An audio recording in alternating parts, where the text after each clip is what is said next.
This program was sponsored by the Jesse and John Danz Fund.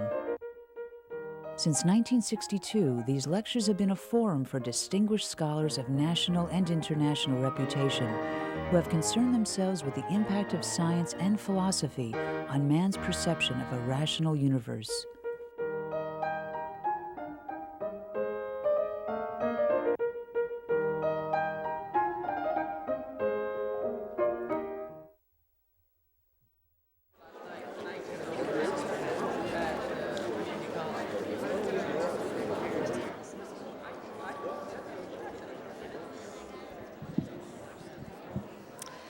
Good evening.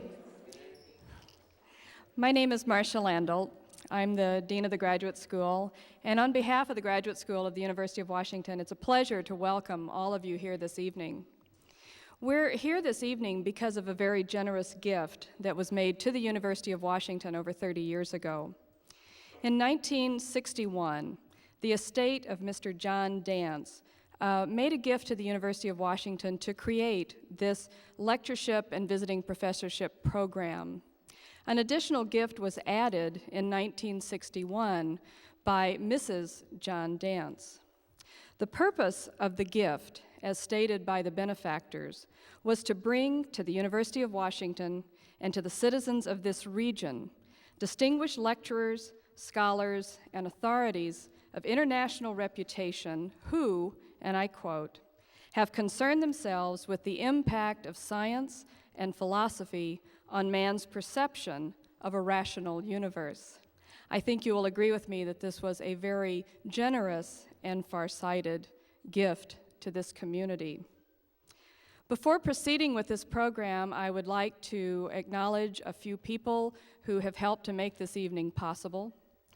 First of all, I would like to acknowledge Janet Jones, who's sitting here at the front of the auditorium. Janet is a member of the staff of the Graduate School, and her job is to do all of the logistics and organization for both the Jesse and John Danz and the Walker Ames professorships. This is a complicated job that involves a lot of airline reservations and telephone calls and faxes and everything you can imagine, and Janet always does it very professionally and graciously, and we appreciate the work that she does. Secondly, every year we put out a call for nominations for both the Walker Ames and the Jesse and John Danz lectures. And every year we get a wealth of absolutely outstanding nominations, many more than we can possibly accommodate. And it falls to the selection committee to make those hard choices and decide which people we will extend invitations to. The selection committees are large and include a number of faculty and staff at the university, but I would particularly like to acknowledge the co-chairs of that committee, Professor Michael Halloran, who's here with us this evening, and Professor Gerald Baldesty. This evening, we're going to begin with a dramatic reading, and then I will rejoin you a little bit later to introduce a couple of other people to you. Thank you for being here.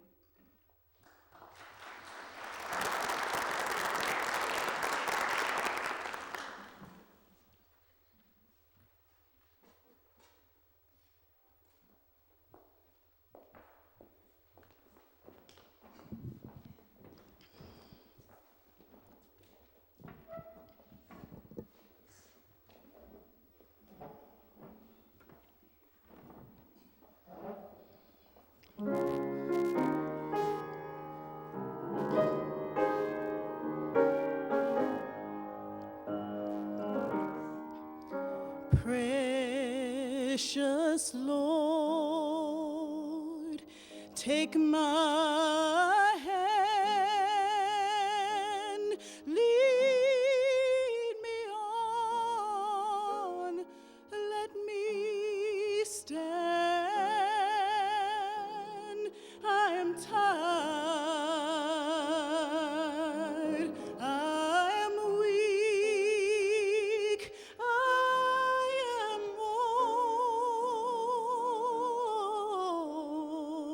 worn through the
I am happy to join with you today in what will go down in history as the greatest demonstration for freedom in the history of our nation. 50 years ago, a great American in whose symbolic shadow we stand today signed the Emancipation Proclamation. This momentous decree came as a great beacon light of hope to millions of Negro slaves who had been seared in the flames of withering injustice. It came as a joyous daybreak to end the long night of their captivity. But 100 years later, the Negro is still not free. 100 years later, the life of the Negro is still sadly crippled by the manacle of segregation and the chains of discrimination. I was there when King gave a speech. The March on Washington for Jobs and Freedom happened the summer after my first year in college, and it marked the beginning of my radicalization. The march was a great way to begin my career as an activist, but it would be many years before I could again appreciate King as much as I did then, as an incredibly naive college student watching him up there on the stage at the Lincoln Memorial. After that day, my memories of the march were hard to separate from what I heard about it, or my memories of later media coverage. I saw history being made at the march, but couldn't understand its historical significance until much later. It happens that way sometimes. We pass through history and look for traces of our passage in the historical records of other people's experiences. Passages and documents give new meaning to our experiences. I saw King at the march, but I didn't know then that he was giving his historic I Have a Dream speech, a speech that would be repeated countless times at King Day celebrations. I saw King from a distance when he lived, but I'm much closer to Martin now that I study him through his papers and through the memories of those who knew him best. It had been my wish to march with him because I wanted the joy of being with him on that special day. However, it had been decided by the Planning Council that the march would be led by the top leadership, and of course, I acceded to their wishes. I must confess, though, I felt that the involvement in the movement of some of the wives had been so extensive that they should have been granted the privilege of marching with their husbands. Now is the time to rise from the dark and desolate valley of segregation to the sunlit path of racial justice. Now is the time to lift our nation from the quicksands of racial injustice to the solid rock of brotherhood. Now is the time to make justice a reality to all of God's children. The way it worked out, the leaders did not really lead the March on Washington, because by the time they got lined up, all those tens and thousands of people who had been waiting for hours had assembled themselves and moved in a great procession to the Lincoln Memorial. The leaders fell into the line of march with the people. I am not unmindful that some of you have come here out of great trials and tribulations. Some of you have come fresh from narrow jail cells. Some of you have come from areas where your quest for freedom left you battered by the storms of persecutions and staggered by the winds of police brutality. You have been veterans of creative suffering. Continue to work with the faith that unearned suffering is redemptive. Go back to Mississippi. Go back to Alabama. Go back to South Carolina. Go back to Georgia. The march is just a middle-class picnic. Why don't you join the real movement in Albany and Mississippi? I didn't want to admit to Stokely Carmichael that just coming to the march was the most radical thing I'd ever done in my life. I wasn't quite ready to drop out of college to join the movement.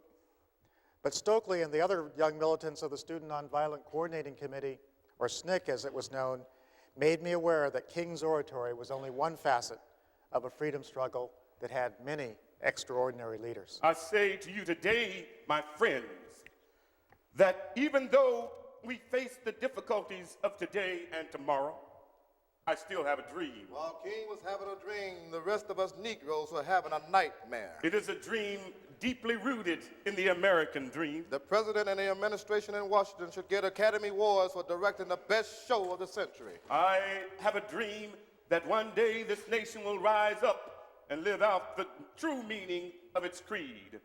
We hold these truths to be self-evident that all men are created equal. White leaders should get Academy Awards because they acted like they really loved Negroes and fooled a whole lot of them. With this faith, we will be able to transform the jangling discords of our nation into a beautiful symphony of brotherhood. With this faith, we will be able to work together, to pray together, to struggle together, to stand up for freedom together, knowing that we will be free one day. And the Negro leaders also deserve awards for the best supporting cast. Let freedom ring from every hill and molehill in Mississippi. From every mountainside, let freedom ring. And when we allow freedom to ring, when we let it ring from every village hamlet, from every state and every city, we will be able to speed up that day when all of God's children, black men and white men, Jews and Gentiles, Catholics and Protestants, we're able to join hands and sing in the words of that old Negro spiritual, free at last, thank God Almighty, we are free at last.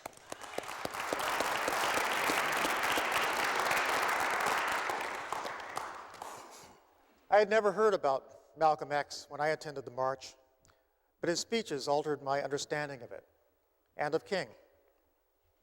Malcolm wasn't really part of the civil rights struggle then because he supported the Nation of Islam's policy of racial separation. But he recognized that the Southern freedom struggle was a challenge to Elijah Muhammad's policy against political engagement. At first, I resented Malcolm for putting down those of us who were standing up to segregationist officials rather than simply talking about confronting the white man. But then I came to see that both Malcolm and Martin were each trying to define the historical significance of what we were doing. They expressed competing truths that reflected the different ways black people have experienced America, as a dream or as a nightmare. My father, Earl Little, was a Baptist minister. He never pastored any regular church of his own. He was always a visiting preacher. My father, a Baptist minister. My grandfather was a preacher. My great-grandfather was a preacher. My memories are the friction between my father and mother. An educated woman, I suppose, can't resist the temptation to correct an uneducated man. We raised much of our own food. I knew that the collections my father got for his preachings were mainly what fed and clothed us, and he also did other odd jobs. But still, the image of him that made me proudest was crusading and militant campaigning in the words of Marcus Garvey. As young as I was then, I knew from what I overheard that my father was saying something that made him a tough man. I remember an old lady grinning and saying to my father, "You're scaring these white folks to death." My mother, as the daughter of a successful minister, had grown up in comparative comfort. She had been protected from the worst blights of discrimination. But my father, a sharecropper's son, had met its brutalities at first hand and had begun to strike back at an early age. He never hesitates to tell the truth and speak his mind, however cutting it is. This quality of frankness often caused people to actually fear him. I have had young and old alike say to me, "I'm scared to death of your dad." Daddy King was a big man, physically and spiritually. He stood strong and broad in his pulpit, afraid of no man, black or white. telling it like it is, preaching the word to his congregation, and giving them his overflowing love.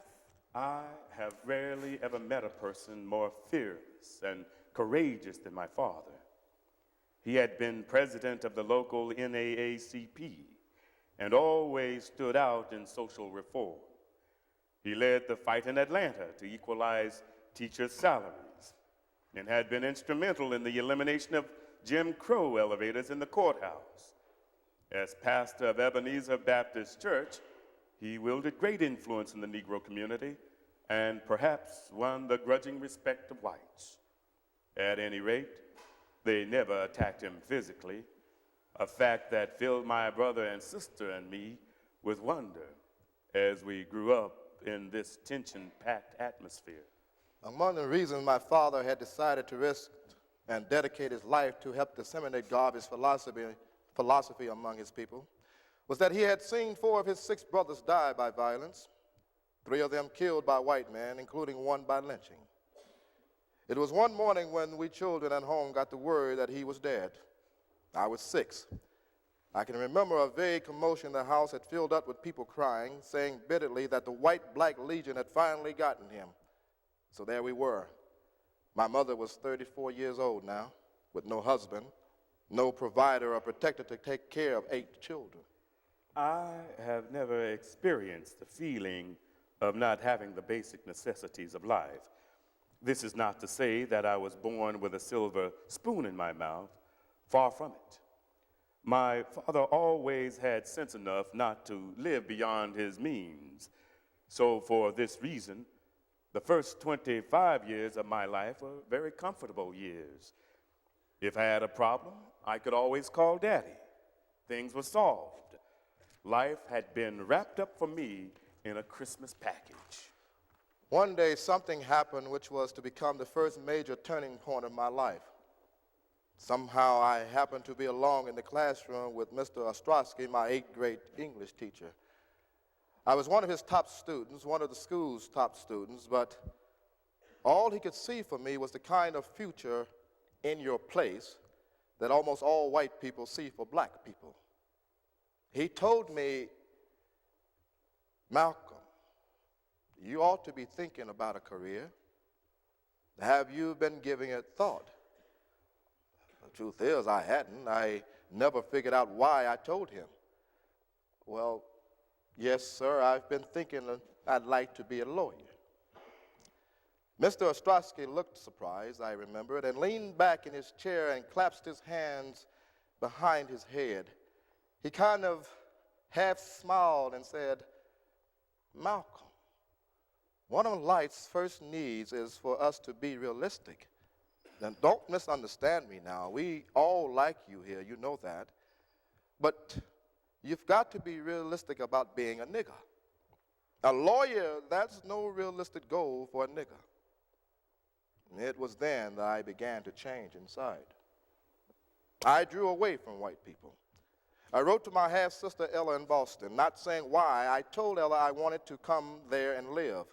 All praise is due to Allah that I went to Boston when I did. If I hadn't, I'd probably still be a brainwashed black Christian. From about the age of 3, I had had a white playmate who was about my age. I remember how our friendship began to break as soon as we entered school. Of course, this was not my desire, but his. The climax came when he told me one day that his father had demanded that he would play with me no more. I immediately asked my parents about the motive behind such a statement. Here, for the first time, I was made aware of the existence of a race problem. As my parents discussed some of the tragedies that had resulted from this problem and some of the insults they themselves had confronted on account of it, I was greatly shocked. And from that moment on, I was determined to hate every white person. As I grew older, this feeling continued to grow. My parents would always tell me that I should not hate the white man, but that it was my duty as a Christian to love him. The question arose in my mind, how could I love a race of people who hated me and had been responsible for breaking up with one of my best childhood friends. This was a great question in my mind for a number of years. I did not conquer this anti-white feeling until I entered college and came in contact with white students through working in interracial organizations. The white Southerner, you can say one thing, he is honest. He bares his teeth to the black man. He tells the black man to his face that Southern whites will never accept phony integration. The advantage of this is the Southern black man never has been under illusions about the opposition he is dealing with. But the Northern white man, he grins with his teeth, and his mouth has always been full of tricks and lies of equality and integration. I am a creation of Northern white man and his hypocritical attitude toward the Negro. I believe that it would be almost impossible to find anywhere in America a black man who has lived further down in the mud of human society than I have, or a man who has been any more ignorant than I have, or a black man who has suffered more anguish during his life than I have. Martin wanted to learn firsthand what life was really like for underprivileged people, to learn their problems and feel their feelings. Instead of taking a job in one of the white-collar businesses, he chose to do hard manual labor. He worked handling baggage for the Railway Express Agency, and he took another job on the loading platform of the Southern Red String Mattress Company. In these jobs, he found out what it was like to work under white bosses. The foreman of the Railway Express Agency often addressed the black worker as a nigger. And at the mattress company, Martin himself suffered almost daily humiliation. I was deeply concerned from my early teen days about the gulf between superfluous wealth and abject poverty. And my reading of Marx made me ever more conscious of this gulf. Although modern American capitalism has greatly reduced the gap through social reforms, there is still need for better distribution of wealth. We're still dealing with class issues. We're dealing with the problem of the gulf between the haves and the have-nots. Even before the two men ever met in person, Malcolm and Martin were engaged in a dialogue with one another that would become part of the enduring legacy of our freedom struggle. The masses of black people in this country are the offshoot of the field Negro during slavery. They are the ones who are jobless. They are the last hired and the first fired. They are the ones who are forced to live in the ghetto and the slum. They are the ones who are not allowed to integrate. They are not the hand-picked Negroes who benefit from token integration. They are not the bourgeois who get the crumbs that fall from the white man's table. Elijah Muhammad's Muslim movement is nourished by the contemporary frustration over the continued existence of racial discrimination. It is made up of people who have lost faith in America, who have absolutely repudiated Christianity, and who have concluded that the white man is an incurable devil. I think any black man who goes among so-called Negroes today are being brutalized, spit upon in the worst fashionable imaginable, and teaches those Negroes to turn the other cheek, to suffer peacefully, or love their enemy is a traitor to the Negro. Everybody on earth has a right to defend himself. Some of the black nationalists transferred their bitterness toward the white man, toward me, saying these things about my being soft, my talking about love, about my being sort of a polished Uncle Tom. In fact, Malcolm X had a meeting once, and he talked about me and said, "You ought to go over there and let old King know what you think about it." If people get the impression that Negroes all endorse this old turn-of-the-cheek cowardly philosophy of Dr. Martin Luther King, then whites are going to make the mistake of putting their hands on some black man, thinking that he's going to turn the other cheek, and he'll end up losing his hand. They didn't see that there's a great deal of difference between non-resistance to evil and non-violent resistance. Malcolm was clearly a product of the hate and violence invested in the Negro's blighted existence in this nation. He, like so many of our number, was a victim of the despair inevitably deriving from the conditions of oppression, poverty, and injustice which engulfed the masses of our race. In his youth, there was no hope, no preaching, teaching, or movements of nonviolence. I met Malcolm X once in Washington, but circumstances did not enable me to talk with him for more than a minute. "Well, Malcolm, good to see you." It's good to see you. Now you're going to get investigated. He was an eloquent spokesman for his point of view, and no one could honestly doubt that Malcolm had a great concern for the problems that we face as a race. I'll tell you one of the dangers of Martin Luther King. King himself is probably a good man, means well and all that, but the danger is that white people use King. They use him to satisfy their own fears. They give him power beyond his actual influence. But the danger is when they fool themselves into thinking that Negroes are really nonviolent and patient and long-suffering. They've got a powder keg in their house, and instead of them trying to do something to diffuse the powder keg, they're putting a blanket over it, trying to make believe that this is no powder keg. King confuses nonviolence a tactic and makes it a principle. And because he is a principled man, he has to be uncompromising in his principles. Therefore, he cannot compromise nonviolence. White folks nailed him to the cross when they gave him the Nobel Peace Prize.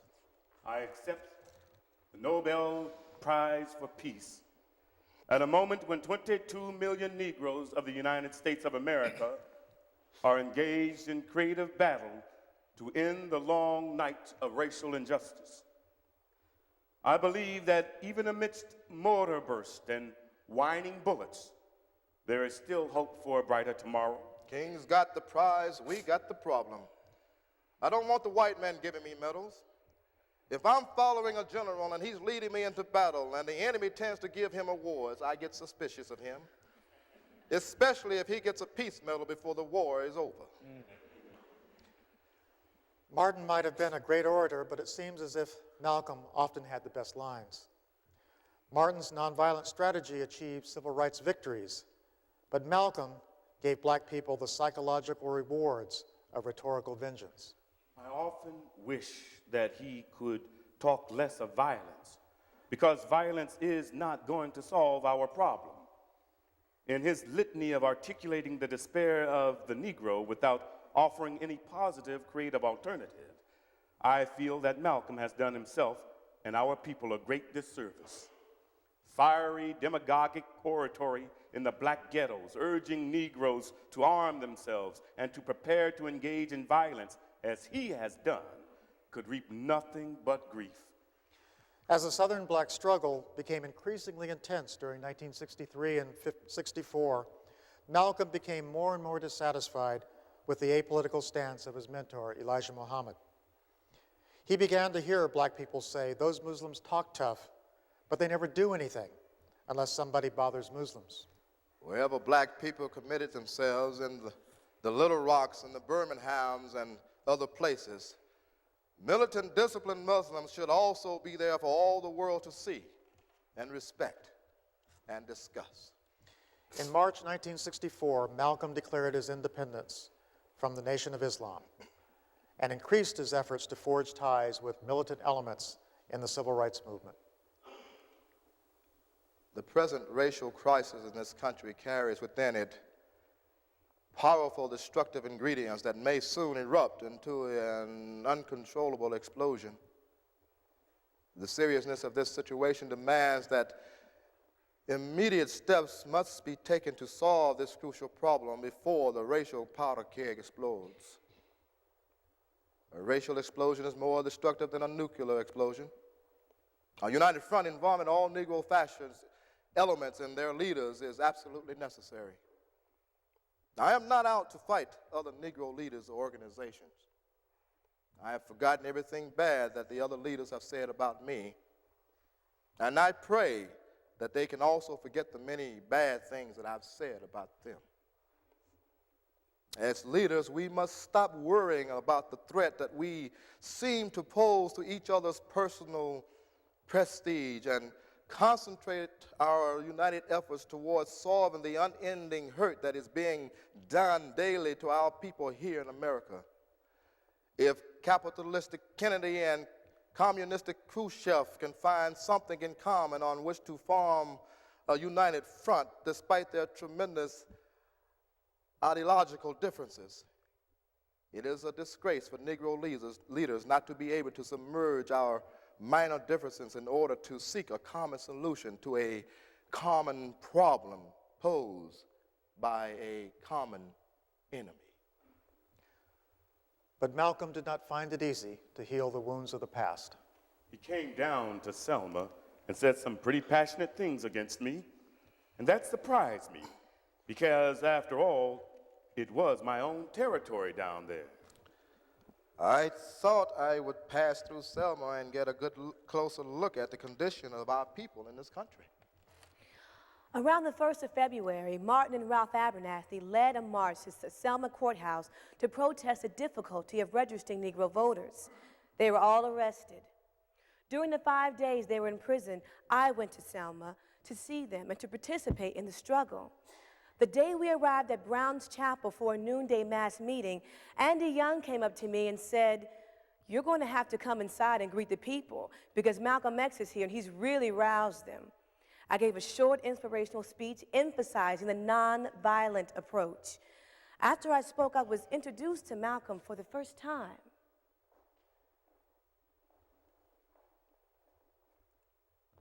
I was impressed by his obvious intelligence, and he seemed quite gentle. Mrs. King, will you tell Dr. King I had planned to visit with him in jail? I won't get a chance now because I've got to leave to get back to New York. I want Dr. King to know that I didn't come to Selma to make his job difficult. I really did come thinking that I could make it easier.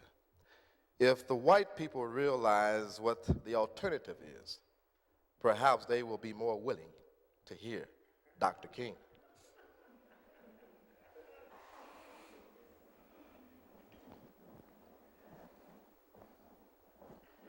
He thought he could help me more by attacking me than praising me. He thought it would be easier for me in the long run. I am 100% for any effort put forth by black people in this country to have access to the ballot. And I frankly believe that since the ballot is our right, that we are within our right to use whatever means is necessary to secure these rights. And I think that people in this part of the world would do well to listen to Dr. Martin Luther King and give him what he's asking for, and give it to him fast, before some other factions come along and try to do it another way. Martin firmly agreed with certain aspects of the program that Malcolm X advocated. For example, he shared with Malcolm the fierce desire that the African American reclaim his racial pride, his joy himself, and his race in a physical, a cultural, and a spiritual rebirth. He shared with the nationalists the sure knowledge that black is beautiful, and that in so many respects, the quality of the black people's scale of values was far superior to that of the white culture which attempted to enslave us. Martin, too, had a close attachment to our African brothers and to our common heritage. And Martin, too, believed that white Christianity had failed to act in accordance with these teachings.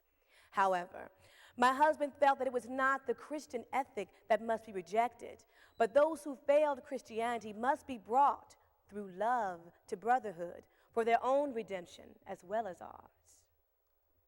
Sometimes I have dared to dream to myself that one day history may even say that my voice, which disturbed the white man's smugness and his arrogance and his complacency, that my voice helped to save America from a grave, possibly even a fatal catastrophe. The goal has always been the same, with the approaches to it as different as mine and Dr. King's nonviolent marching, that dramatizes the brutality and the evil of the white man against defenseless blacks. And in the racial climate of this country today, it is anybody's guess which of the extremes in approach to the black man's problem might personally meet a fatal catastrophe first. Nonviolent Dr. King, or so-called violent me. It was tragic that when Malcolm was killed, he was really coming around, moving away from racism. This great tragedy occurred at a time when Malcolm X was reevaluating his own philosophical presuppositions and moving toward a greater understanding of the nonviolent movement and toward more tolerance of white people generally. There were also indications of an interest in politics as a way of dealing with problems of the Negro. But he was not yet able to renounce violence and overcome the bitterness which life had invested in him. All of these were signs of a man of passion and zeal, seeking for a program through which he could channel his talents. But history would not have it so.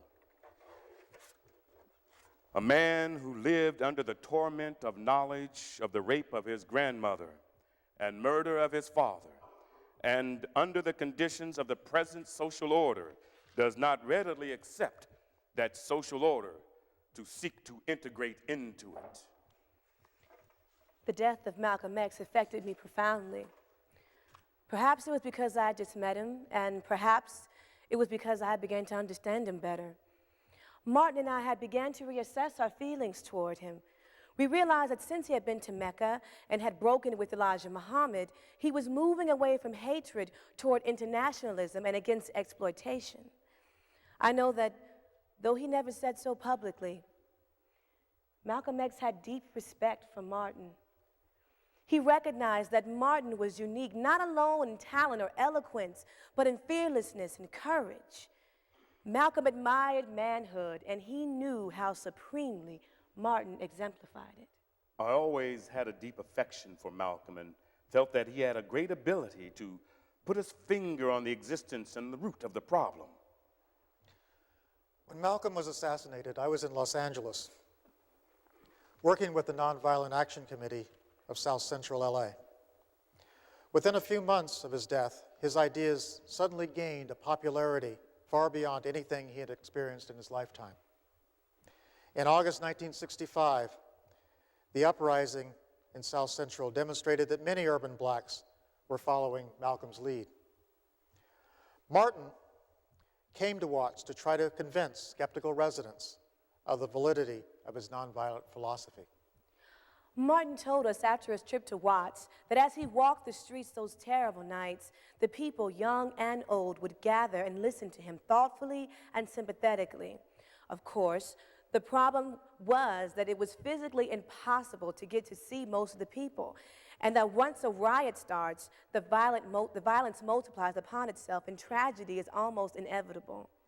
For the rest of his life, Martin was on the defensive. And at the time, my sympathies were with the angry children of Malcolm X.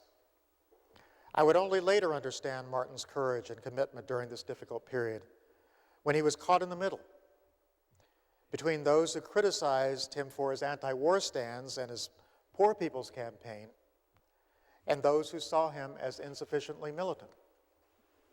In recent months, several people have said to me, since violence is the new cry, isn't there a danger that you will lose touch with the people in the ghetto and be out of step with the times if you don't change your views on nonviolence? My answer is always the same. While I'm convinced that the vast majority of Negroes reject violence, even if they did not, I would not be interested in being a consensus leader. I refuse to determine what is right by taking a Gallup poll of the trends of the time. In May 1966, Stokely Carmichael became chair of SNCC and soon succeeded Malcolm as Martin's main public adversary. During the Mississippi March, held in response to the shooting of James Meredith, Stokely confronted Martin with a new slogan, Black Power. We had been marching for about 10 days when we passed through Grenada. Stokely did not conceal his growing eagerness to reach Greenwood.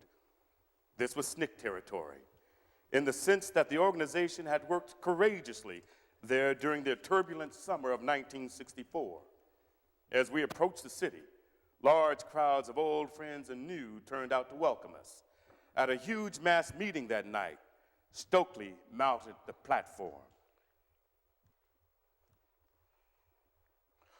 The only way we're going to stop them white men from whooping us is to take over. Every courthouse in Mississippi ought to be burned down to get rid of the dirt.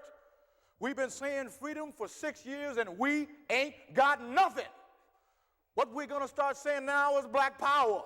Ain't nothing wrong with anything black, because I'm all black and I'm all good. And from now on, when they ask you what you want, you know what to tell them? We want black power. Black power. We want black power. Black power. We want black power. Black power! Sensing a widening split in our ranks, I asked Stokely to join me in a frank discussion of the problem. For 5 long hours, I pleaded with the group to abandon the black power slogan. I mentioned the implication of violence that the press had already attached to the phrase. Power is the only thing respected in this world. We must at any cost. We must get it at any cost. Martin, you know as well as I do that practically every other ethnic group in America has done just this. The Jews, the Irish, and the Italians did it. Why can't we? That is just the point. No one has ever heard the Jews publicly chant a slogan of Jewish power, but they have power. We must use every constructive means to amass economic and political power. This is the kind of legitimate power we need, but this must come through a program, not merely a slogan. How can you arouse the people to unite around a program without a slogan or a rallying cry? Didn't the labor movement have slogans? Haven't we had slogans all along in the freedom movement? What we need is a slogan with black in it. Why not use the slogan black consciousness or black equality? These phrases would be less vulnerable and would be more accurate describing what we are about. The words black and power together give the impression that we are talking about black domination rather than equality. Martin, I deliberately decided to raise the issue on the march in order to give it a national forum and force you to take a stand for black power. I have been used before. One more time won't hurt. Many of the young people proclaiming black power today were but yesterday the devotees of black-white corporations and nonviolent direct action.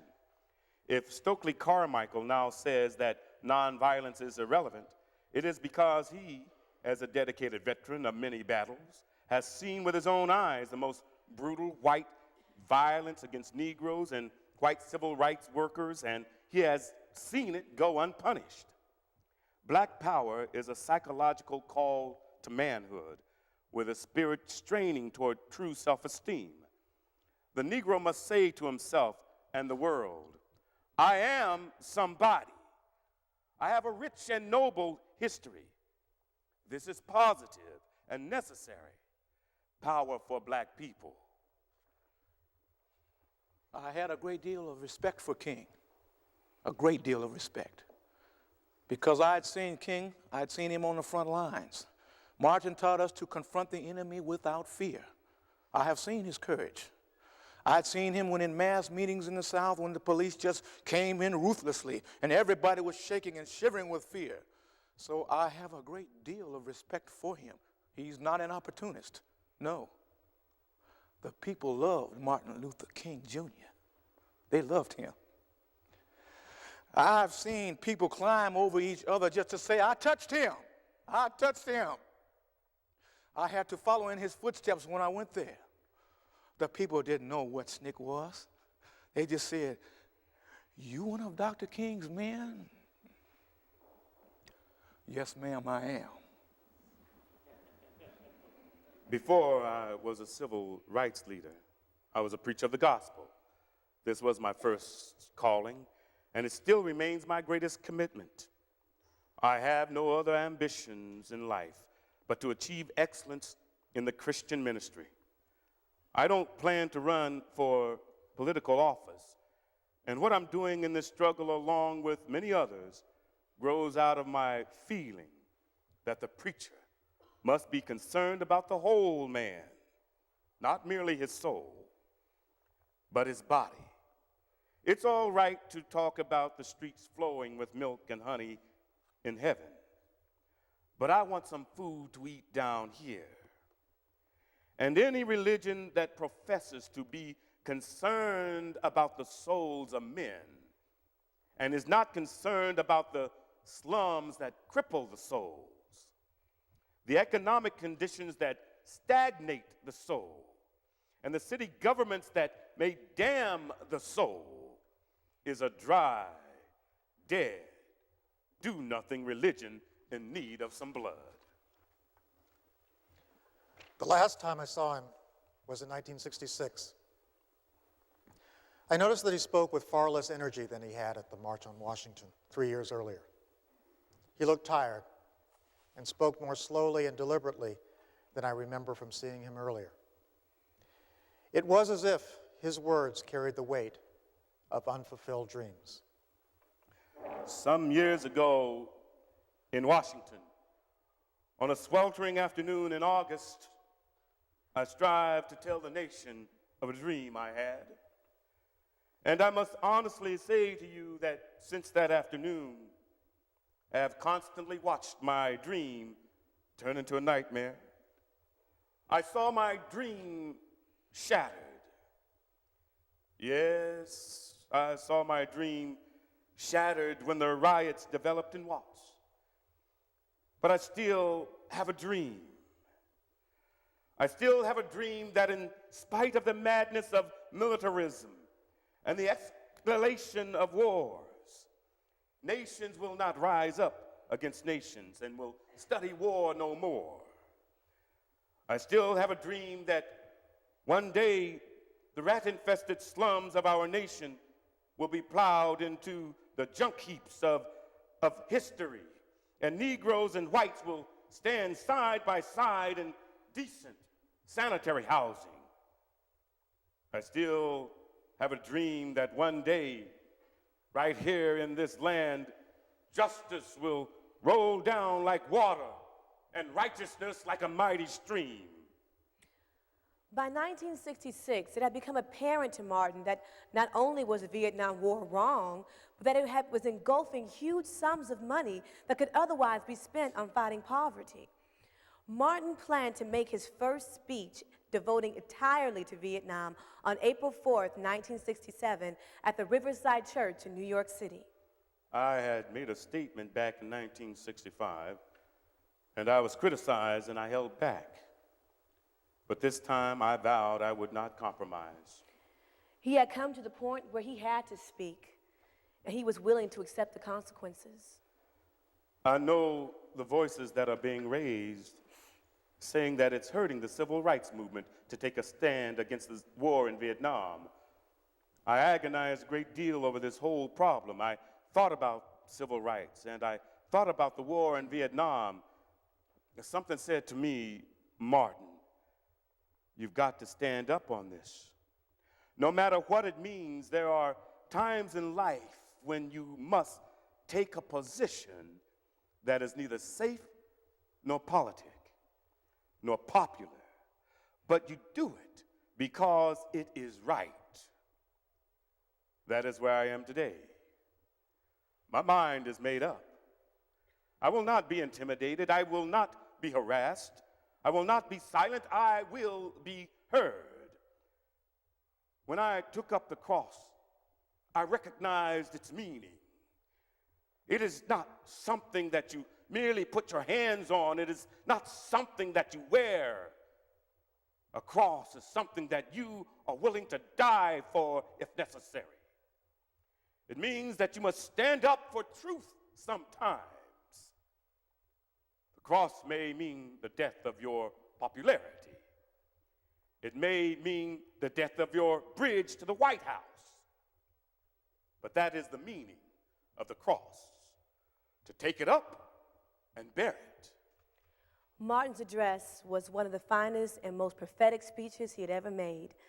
The reaction of the press to his speech was predictable and controversial. What we had not expected to be quite so strong was the reaction among Martin's colleagues in the civil rights movement. Most of them felt that the civil rights cause would be hurt by his pronouncements. I replied to some of my friends, those persons who did not agree with my husband now do not understand the meaning of his whole life. You cannot believe in peace at home and not believe in international peace. You think of him as a politician, But he feels as a minister, he has a prophetic role and must speak out against the evil of society. What explained Martin's determination to stay the course when so many people doubted him? Did he begin to doubt himself? Passages in his speeches and sermons and writings reveal his inner doubts and explain the inner resources that enable him to overcome these doubts and hold on to his dream. The answers to the questions were always staring at me, but I didn't recognize them until I understood Martin's background, his roots in the African American Baptist Church. He didn't come to his faith readily, for there were periods of religious doubt during his formative years. But when Martin felt most besieged and alone, there was always a place where he could refresh his soul and return to the struggle with new energy and determination. I was always the questioning and precocious type. At the age of 14, I shocked my Sunday school class by denying the bodily resurrection of Jesus. At the age of 15, I entered college and more could see a gap between what I learned in Sunday school and what I was learning in college. I had grown up in the church, and the church meant something very real to me. But it was a kind of inherited religion. And I had never felt an experience with God in the way that you must have if you're going to walk the lonely paths of this life. But one day after finishing school, I was called to a little church down in Montgomery, Alabama, and I started preaching there. Things were going well in that church. It was a marvelous experience. But one day, a lady by the name of Rosa Parks decided that she wasn't going to take it any longer. It was the beginning of a movement where 50,000 black men and women refused absolutely to ride the city buses.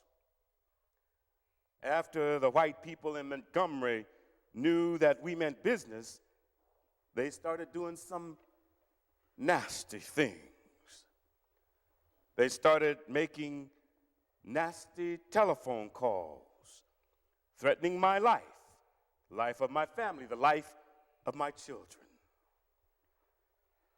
I never will forget one night, very late.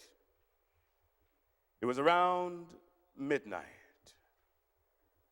Telephone started ringing, and I picked it up. On the other end was an ugly voice. That voice said to me in substance, "Nigga, we are tired of you and your mess. And if you aren't out of town in 3 days, we're going to blow your brains out and blow up your house." And then I started thinking about many things. The theology and philosophy that I had just studied in the universities, trying to give philosophical and theological reasons for the existence and the reality of sin and evil. But the answer didn't quite come there. I thought about a beautiful little daughter who had just been born about a month earlier. And I got to the point that I couldn't take it any longer. I was weak. Something said to me, "You can't call on Daddy now. You can't even call on Mama now. You've got to call on that something in that person that your daddy used to tell you about. That power that can make a way out of no way." And I discovered then that religion had to become real to me. And I had to know God for myself.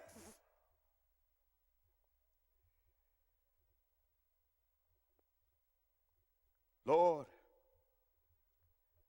I'm down here trying to do what's right. But Lord, I confess that I'm weak now. I'm faltering. I'm trying to do what's right. But Lord, I can't let the people see me like this.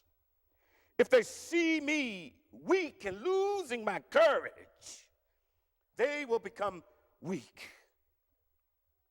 And it seemed at that moment that I could hear an inner voice saying to me, Martin Luther, stand up for righteousness.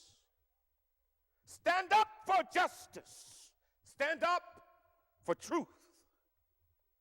And lo, I will be with you, even until the end of the world. And I'll tell you, I've seen the lightning flash. I've heard the thunder roll. I felt sin breakers dashing, trying to conquer my soul. But I heard the voice of Jesus saying, still fight on. He promised never to leave me. Never to leave me alone. No, never alone. No, never alone. He promised never to leave me. Never to leave me alone.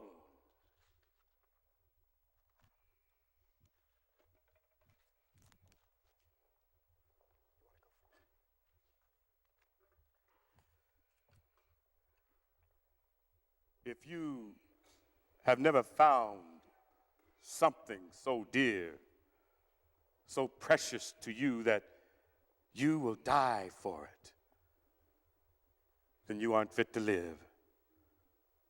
And one day, some great opportunity stands before you and calls upon you to stand up for some great principle, some great issue, some great cause. And you refuse to do it because you want to live longer, or you're afraid that somebody will stab you or shoot you or bomb your house. But you may go on and live until you are 90. But you died when you refused to stand up for right. You died when you refused to stand up for truth.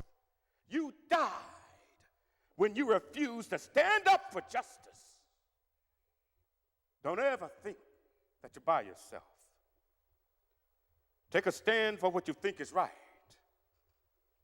And the world may misunderstand you and criticize you, but you never go alone.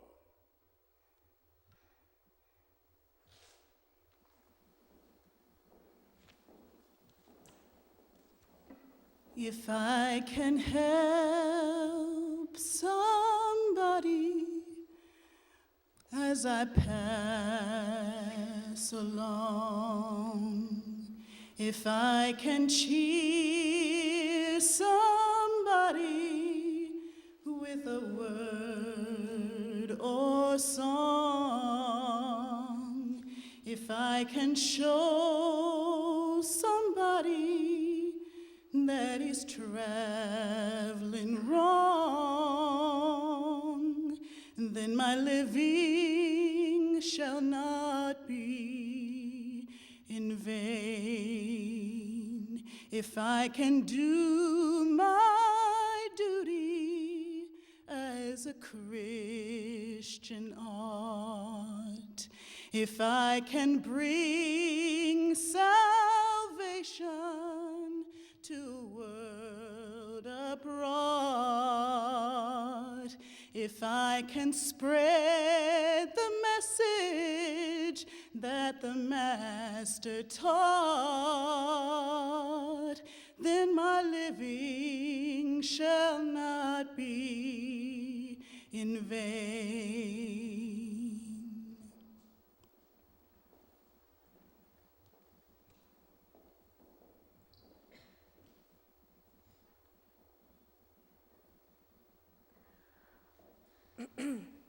On Thursday, April 4th, I took Yoki downtown and bought her some dresses.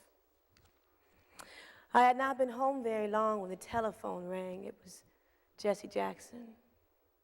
He said, "Coretta, Doc just got shot." It hit me hard. Not surprise, but shock. That the call I seemed subconsciously to be waiting for all our lives had come.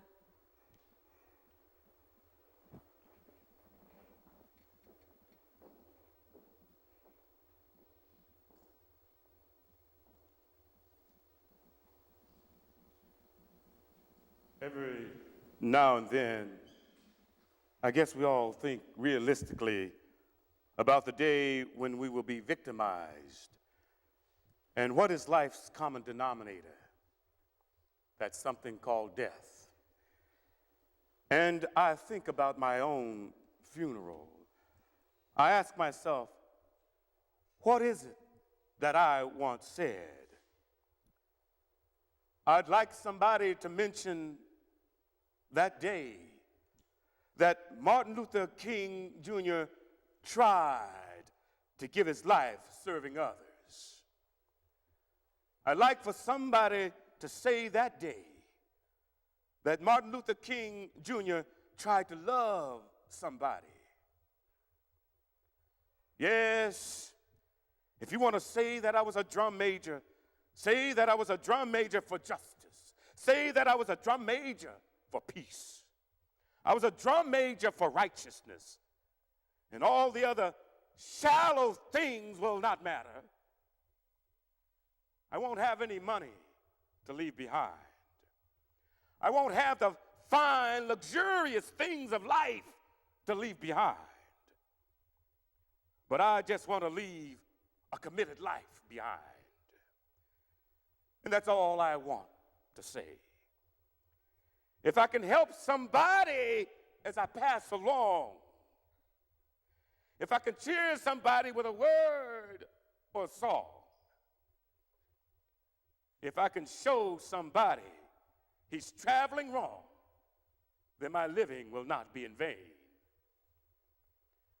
If I can do my duty as a Christian art, if I can bring salvation to a world once wrought, if I can spread the message as the Master taught, then my living will not be in vain.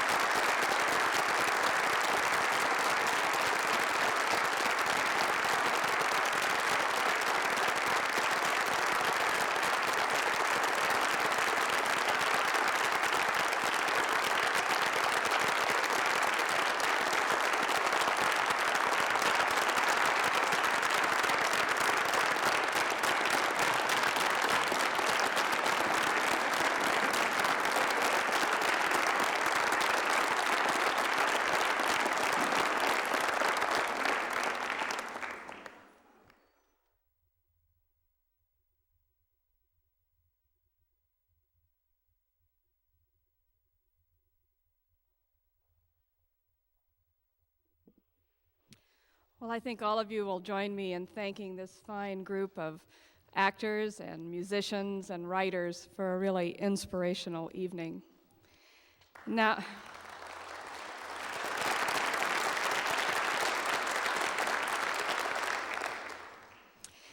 it's my pleasure to introduce to you a distinguished member of the University of Washington faculty who has himself been a participant in the civil rights struggle that you've heard about tonight. Professor Michael Honey is Associate Professor of American History and Labor and African American Studies at the University of Washington, Tacoma. He also directs the Center for Study of Community and Society and the Ernie Tanner Labor and Ethnic Studies Center at the UW-Tacoma campus. Dr. Honey's 1993 study, Southern Labor and Black Civil Rights, Organizing Memphis Workers, won 3 National Book Awards for race relations, labor, and Southern history. He has published numerous articles on that topic in scholarly journals and books. He is currently completing Black Workers Remember, an oral history that is being published by the University of California Press. And he is working on Martin Luther King's unfinished agenda, The Struggle for Economic Justice with W.W. Norton. Dr. Honey worked for 6 years as a civil liberties and civil rights organizer in the South before entering academia, and he has organized numerous public programs of music and history of part of his continuing work for social change. And now it is his distinct honor to introduce to you our speaker, Professor Claybourne Carson.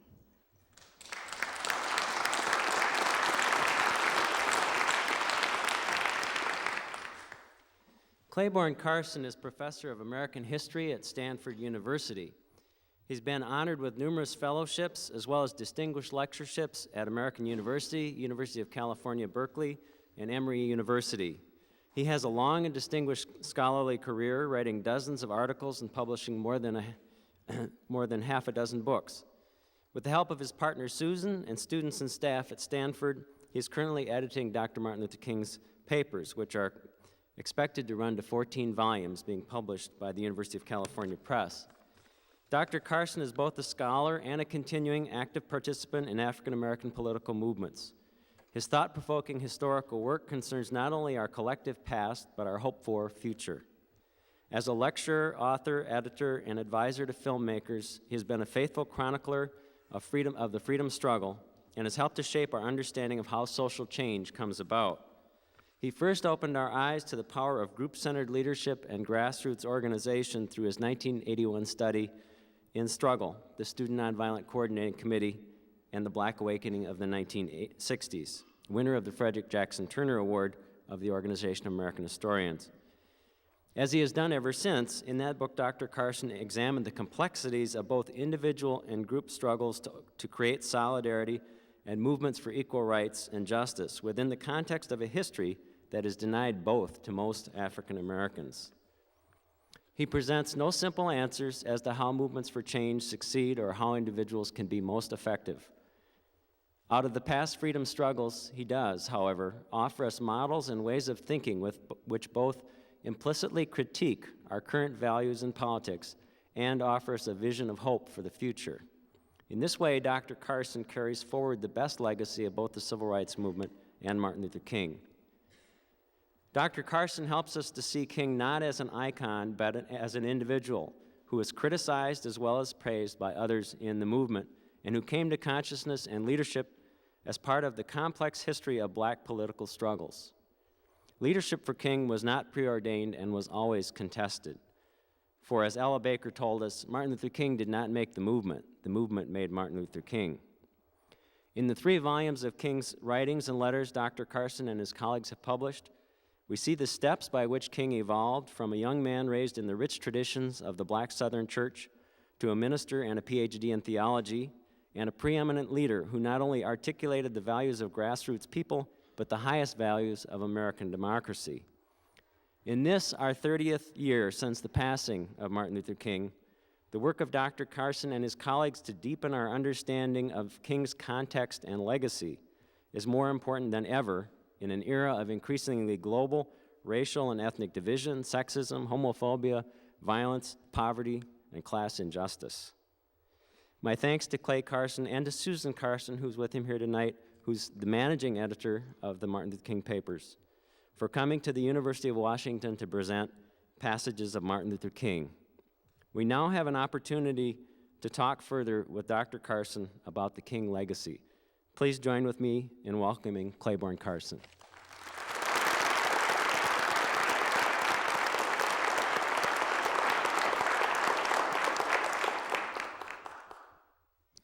Thank you, Michael.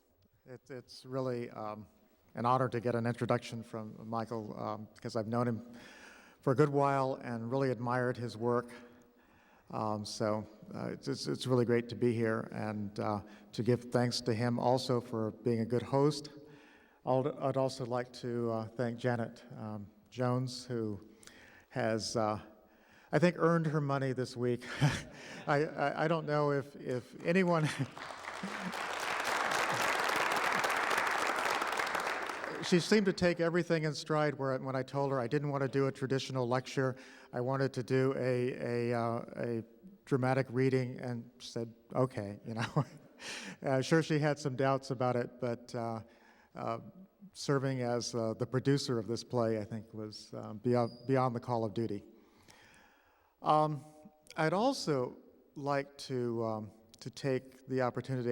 It's not often that that my wife Susan is here and listening to me give speeches. Usually she's just listening to me rant and rave around the office. But I would like to express an appreciation for her work with the King Papers Project. Just a few words about her. We've been together for 30 years, and that means that our relationship started back in the 60s, and I certainly wasn't a Stanford professor then. At that point, I was a draft dodger, and we were actually in exile. We spent our honeymoon roaming around Europe and North Africa and in flea bag hotels and youth hostels, and with the idea of perhaps never coming back. And somehow she thought that that was an exciting way to spend her life, and wanted to join in the adventure. And it has been the route from that place that we were 30 years ago to being a Stanford professor and a lecturer here at Washington is a remarkable journey. And I think it would take a book to tell how one got from one place to the other. But she's been there every step of the way, and I'd like to express appreciation. At least wave, Susan.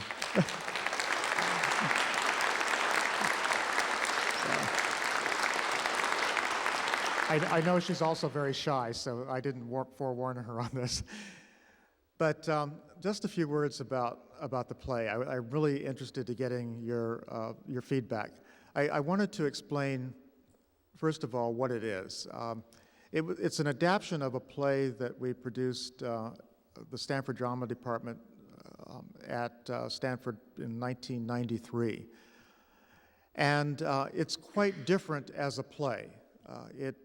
The focus of the play was the relationship between Martin Luther King and his father, Daddy King.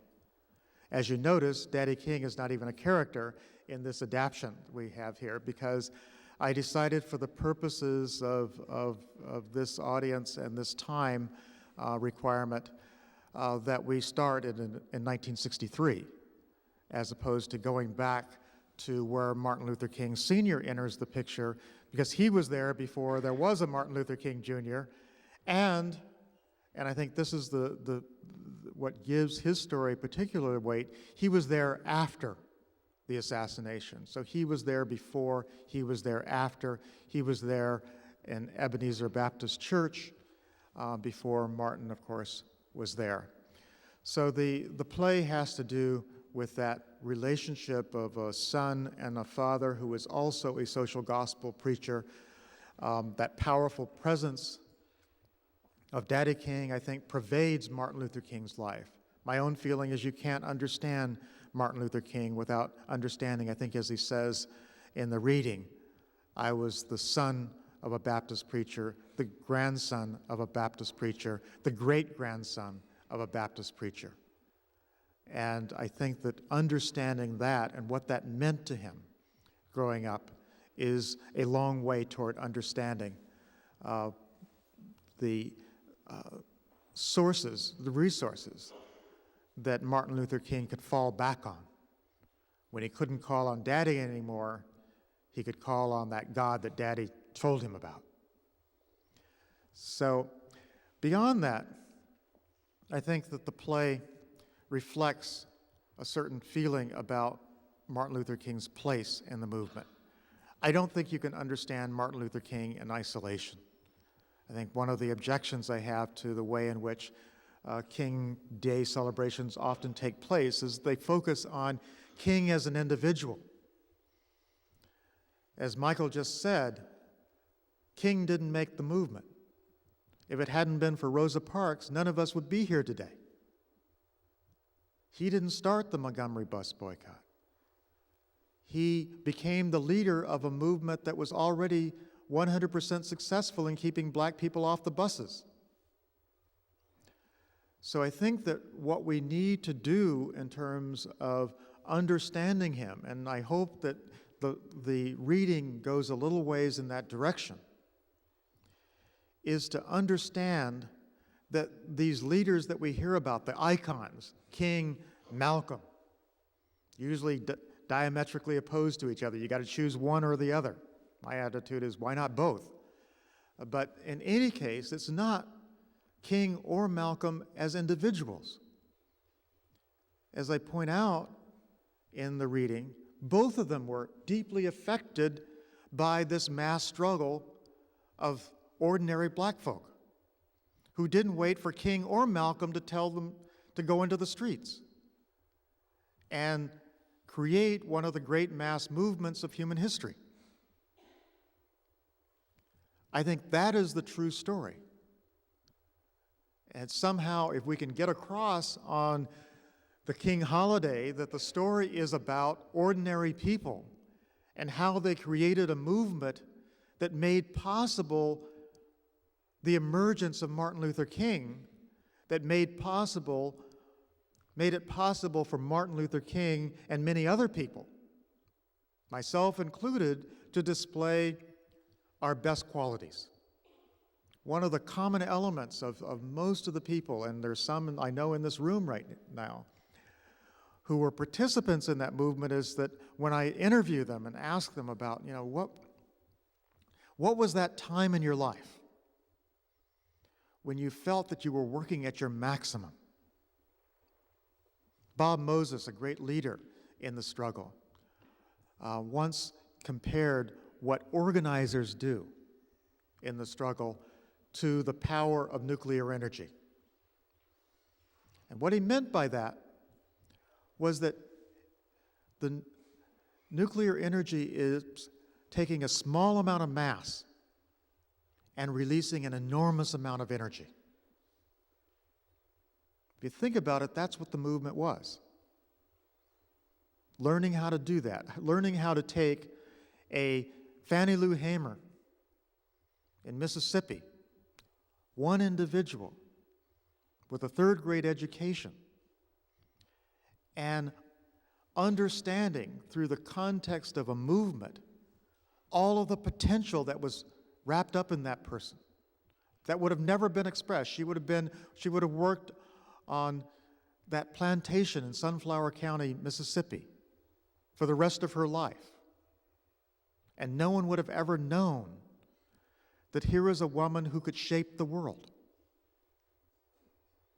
That to me is what we have to get across on the King holiday, is that potential of a struggle to release the best qualities of all of us, and particularly those who the existing social structure doesn't offer the opportunities to release their best qualities. A social movement is always most effective and most meaningful for those at the bottom, because those are the people who are most transformed by the movement, by the opportunities opened up by the movement. That's why in the South, those kinds of people flock to the movement. And that's why if you go into some of those communities, they don't think the movement is over. No one told them. They're still doing the same things. It might be that the country's changed and gone in a lot of different directions, but they are still struggling. So I think with that, I'd like to just kind of open it up for questions about whatever you want, and we'll go from there. Thank you.